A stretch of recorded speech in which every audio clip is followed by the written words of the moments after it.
This is Electric Universe Geology Earth News. Today we're going to talk about round mountains, or what I think are round mountains. There's certainly disagreement concerning this.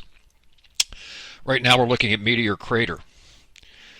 Some people think it was an impact crater. They were looking for the impactor for many years, trying to find it for its minerals.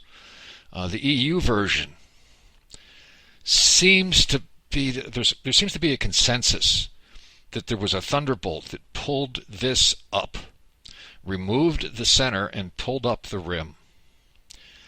Same with Mars, same with the Moon. Electric giant thunderbolts pulled things up, and that might be the case. I've seen experiments. I've had friends who have done experiments where things seem to have been pulled up. So it's an option. It's certainly a possibility. But it's not what I think happened. I think that the key to everything is reading worlds in collision. While these events were taking place, there was a monstrous comet in the neighborhood. Venus with a tail. And then later a plasmasphere full of dust. That would have done something. If there was a thunderbolt, there's a good chance it's going to be attracting the dusty plasma that makes up the dust. It's not just dust, it's ionic. There's ions. That means that the electromagnetic event is going to attract this dust in ways that are inconceivable to people who are not familiar with electromagnetism. And it's going to be sorting the material. Let me zoom out to give this some perspective. We're in Arizona. This is by the Mogollon Rim. Here's the crater still. Here's the Mogollon Rim.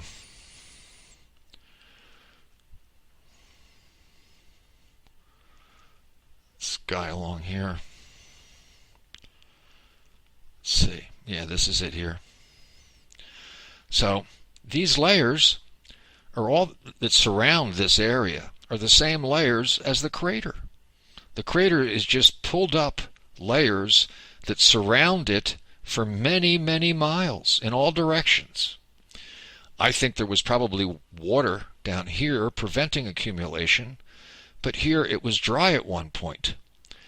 And this electric event pulled in material covering the entire area, possibly removing a little bit of the central crater of Meteor Crater, which is not from a meteor, I don't think, and concentrating the material on the rim. The material being sucked towards the center, so windward, for all intents and purposes, is on the outside of the crater. Leeward is on the inside. So you get a cliff on the inside, and you get a water ski ramp on the outside. And this isn't the only place it happened, I don't think. So this is a process of addition, not subtraction. It's real different.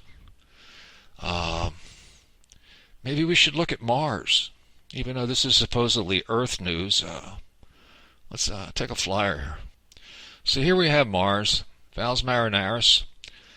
I don't think this was ripped out. Billy Elverton's doing experiments, and he's able to make really similar formations with a galaxy shape, with an arc and an arc on the other side, coming this way.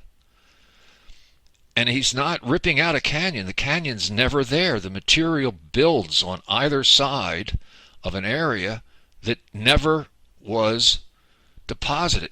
It was always empty. It wasn't ripped out. It was empty during its creation. I think that's the case here. This side did not grow as much. You can see the size of the elevation, the amount of elevation. If you go to Google Mars, you'll see it. And it'll give you an idea for what's going on here. But anyway, back to the craters. Here we have these craters, and it's much greater elevation than it is where there aren't craters. My position is that these craters are caused by thunderbolts. But it's not pulling material up from below. It's pulling material in from without, from outside, and it's creating a round mountain. Windward on the outside, leeward on the inside, creating a higher surface. Where you have more thunderbolts, you have a greater elevation. Where you have fewer thunderbolts, like the North Pole area, you have fewer. Let's look at the North Pole area. So here's a crater in the northern regions of Mars. I think all this material was pulled in. I don't think it was pulled up. And here is leeward, just like all the other mountains with leeward. And on the outside is windward. It's the water ski ramp and a cliff. It's the same as all the other mountains. But these mountains are round because there was a thunderbolt while there was dust in the air. There might have been some scavenging from the ground, pulling material in. But while Mars was being zapped, Venus was in the neighborhood, according to Homer, 4 times. And at least on one occasion, Venus was probably extremely cometary, with a huge tail full of dusty plasma. Let's look at the moon now. I'm going to have links for these images underneath as usual, so please look at them. I'll have ones for the Mars images. This one's the moon. Just try to imagine this. Windward on the outside, leeward on the inside. And there's double rings like this, which make more sense as a process of addition than anything else, I believe. We'll look at a few more, and then we'll be done with this. Here's Mercury with a double crater, and all these other craters.